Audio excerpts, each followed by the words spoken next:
मैं निकला ही वहाँ से इसलिए था क्योंकि बहुत स्टीरियोटाइप है यार हमको लेकर के उधर। जैसे एक बारी ना मैं वहाँ कैफ़े में देख रहा था फ्रिज में कि स्प्राइट पीऊँ, माज़ा पीऊँ, थम्स अप पीऊँ, क्या पीऊँ। तो पता नहीं उस कैफ़े ओनर को अचानक क्या हुआ, वो मेरे सामने आया और कह रहा भैया ये फ्रिज ख़राब है, ये वाले फ्रिज में देख लो। है ना, मज़ा नहीं आया ना, क्योंकि वो दुकानदार से ज़्यादा तुम लोग मुझे लस्सी पिलाना चाहते हो यहाँ पे। हम ज़्यादा समझता हूँ सब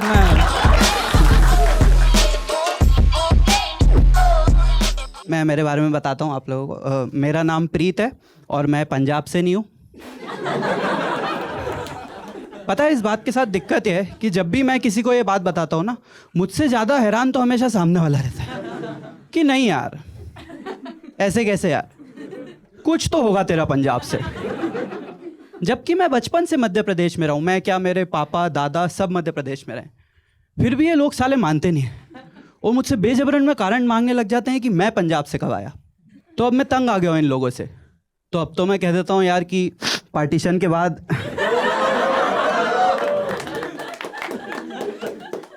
मेरे चाचा की फैमिली बॉर्डर के उस तरफ चली गई और हम इधर आ गए, तो खुश हो जाते हैं।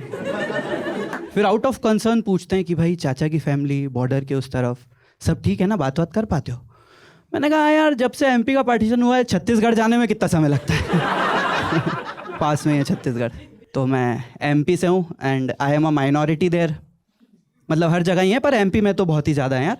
मतलब एक बार ना मैं मेरे दोस्त के साथ खड़ा था, उसने कैब बुलाई, तो कैब वाला आया कि भैया कहाँ पे हो, फ़ोन आया उसको, तो उठा के कहता इधर उधर देख के कि भैया मैं एक सरदार के साथ खड़ा हूँ। मैं कहा यार मैं ऐसी कैसी माइनॉरिटी हूँ कि इसका लैंडमार्क बन के घूमा। तो मैं थोड़ा होमली फील करने के लिए पंजाब गया,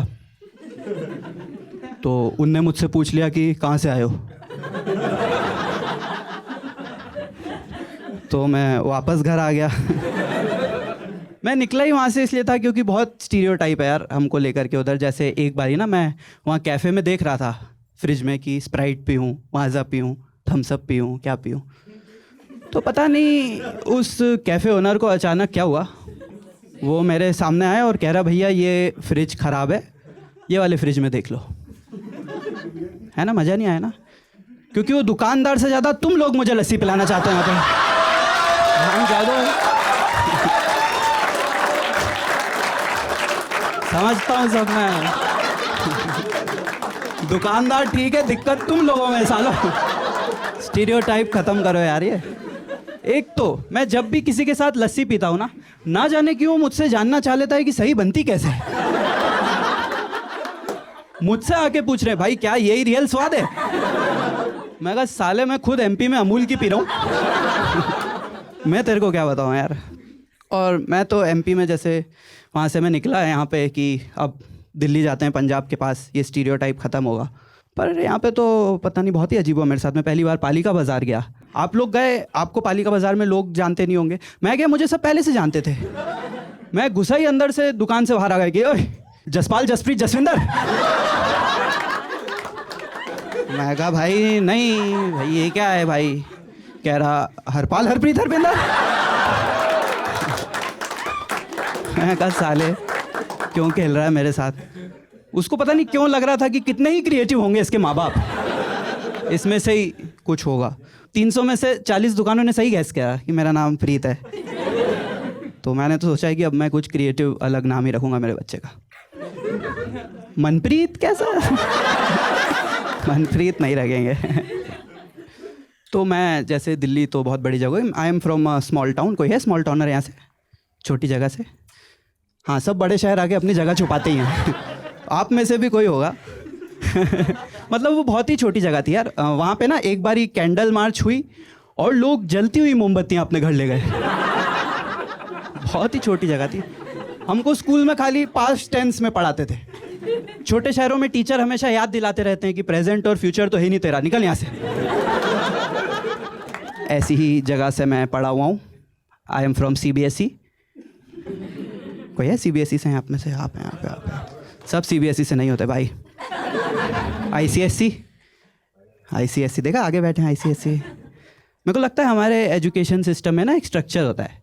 सबसे ऊपर होते हैं ICSE वाले, ये CBSE वालों को भाव नहीं देते हैं। फिर CBSE वाले, ये स्टेट बोर्ड वालों को भाव नहीं देते हैं। फिर स्टेट बोर्ड वाले, इन पे कोई बचता नहीं है, ये अनपढ़ लोगों को भाव नहीं देते हैं।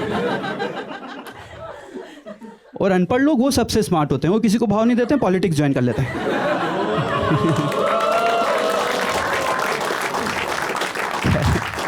सबसे टैक्स भरवाते हैं वो, यही काम है उनका भाई।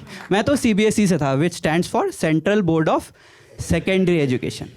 As the name suggest, education वहाँ सेकेंडरी ही था। पहला काम था हमारे स्कूलों में कि पैसे कैसे बचा सकते हैं यहाँ। तो हमारे स्कूल ने फिगर आउट किया कि जिस टीचर को इंग्लिश आती है उसे सारे सब्जेक्ट दे देते हैं, पढ़ा ही लेगा।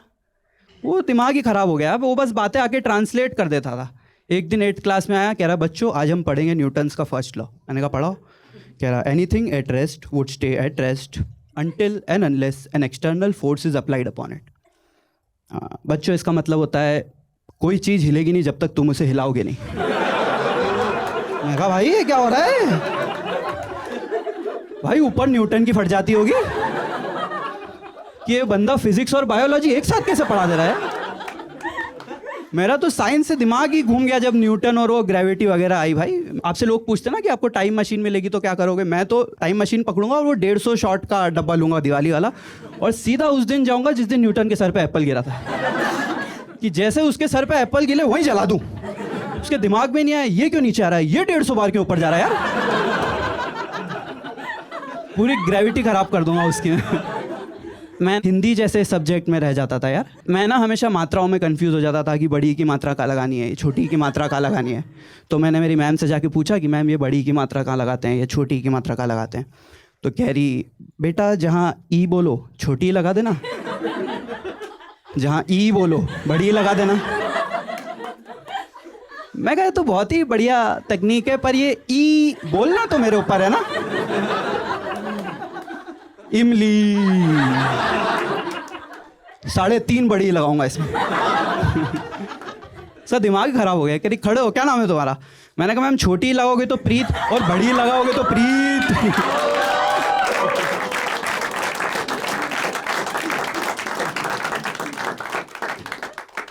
मुझको कहती गांडू। मैंने कहा मैम छोटा हूँ कि बड़ा हूँ। बहुत ही सही था यार।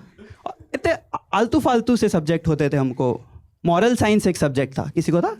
संस्कार पढ़ा रहे हैं हम, संडास में बम फोड़ के मॉरल साइंस का पेपर देने बैठे हुए। मॉरल साइंस के पेपर में भी बच्चे चीटिंग कर रहे हैं। मॉरल साइंस ये इकलौता सब्जेक्ट है जो आपको ऑनेस्टी, सच बोलना सिखाता है, पर मार्क्स इस बात पे मिलते हैं कि कितना गंदा झूठ लिख सकते हो इसके पेपर में। हमको सवाल आया tell a good deed you have done. मेरा दोस्त साकेत लिख रहा है उसने सक्षम को डूबने से बचाया।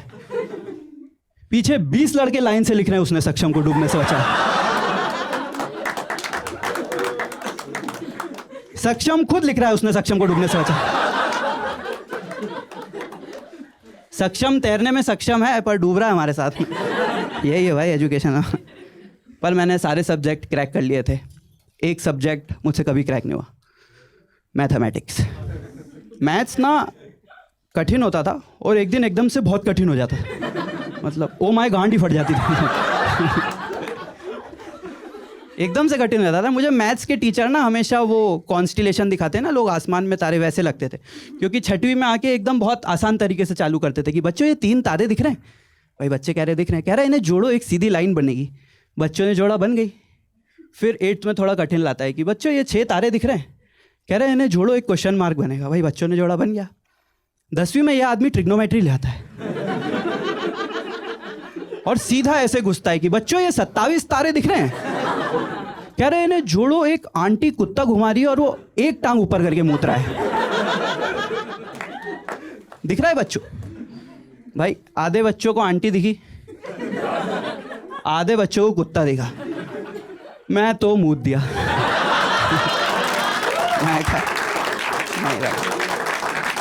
ये नहीं होगा भाई, कॉमर्स लेंगे कॉमर्स। मैं कॉमर्स में घुसा, इतना बढ़िया डिसीजन। कॉमर्स का first law, a transaction needs 2 person. अगर ये आ गए औकात में ये कर लूँगा भाई मैं। सही में कुछ समझ नहीं आता था, तो मैं कॉमर्स में वो सीख गया था सब कुछ, पर मेरी बैलेंस शीट ही टैली नहीं हो रही थी। तो मैंने मेरे पापा से रिश्ता टैली करना चालू कर दिया, क्योंकि उनकी एक कपड़े की दुकान है। मैंने कहा कि पापा आई लव यू, आ जाऊँ मैं? पढ़ाई नहीं हो रही, कह रहे आ जाओ।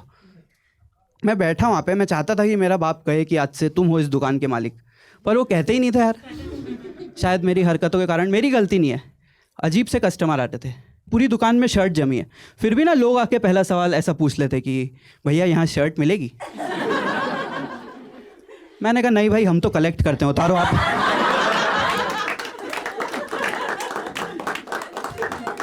और वो पुतले से दूर हट जाओ, खुद छीन के पहन लेता है। पर कैटेगरी होती थी इसमें, पहली कैटेगरी होती थी लड़के। ये मुझे बड़ा सही लगते थे, क्योंकि लड़कों को ना घर से पता रहता है क्या चाहिए, काली शर्ट नीली पैंट, ये आके बता देते हैं कि भाई काली शर्ट नीली पैंट। इनको अपने ज़िंदगी के बारे में सब पता है, बस एक चीज़ नहीं पता होती, अपने वेस्ट और अंडरगारमेंट के साइज़। ये देखो हंस रहे हैं हरामखोर। ऐसे खरीदने आते हैं दुकानों पे, हाँ भैया एक निकालना। और मैं वहाँ खड़ा हूँ, भैया क्या साइज़? कह रहा आप बताओ। मैं कहा भाई मैं क्यों बताऊँ यार, आप बताओ। फिर मैं बड़ी दुकान में लड़के जज कर रहा हूँ कि भैया 32 की कमर तो लगे। बड़ी अजीब अजीब सी डिमांड लेके आते थे भाई। एक दिन आया एक आदमी और कह रहा भैया छोटे भाई के लिए निकाल दो। मैं कहा छोटे भाई के लिए? कितने छोटे भाई के लिए निकाल दूँ? कह रहा आपके जैसा ही है। मैं कहा ले जा फिर, यही ले जा, क्या है, क्या कर दूँ मैं। लड़कियों के केस में डिफरेंट होता था भाई। लड़की आती थी कि भैया वो, मैं तो ऐसे हो जाता था कि ma'am relax, 34B underwire extra padded. कह रही यार भैया वो छोटी बहन के लिए। मैं कहा मैम रिलैक्स। मुझसे कह रही आ जाएगी? मैंने कहा मैम न्यूटन कंपनी की है, कोई चीज़ हिलेगी नहीं जब तक आप।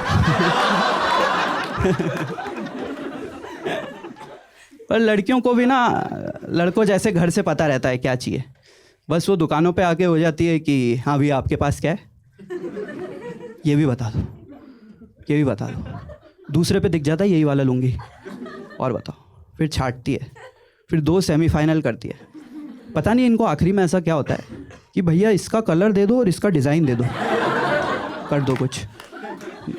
मैं कहा क्या करूं यार, मैंने तो दुकान छोड़ दी, अब मैं नौकरी करता हूँ। जॉब मैंने क्रैक कर ली है, छोटे छोटे शब्दों की होती है कि जैसे ही तुम्हें कोई काम दे तो फटाक से EOD बोल दो और D बताओ कि डेकेड है। छोटे छोटे शब्दों की होती है जॉब। जैसे इसमें मुझे सबसे खूबसूरत वर्ड लगता था जॉब में ASAP। ASAP की सबसे खूबसूरत बात यह है कि वो आपकी स्पीड पे डिपेंड करता है कि मैं बिल्कुल एज सून एज कर दूंगा, पर मुझे पॉसिबली 3-4 साल तो लगेंगे ही।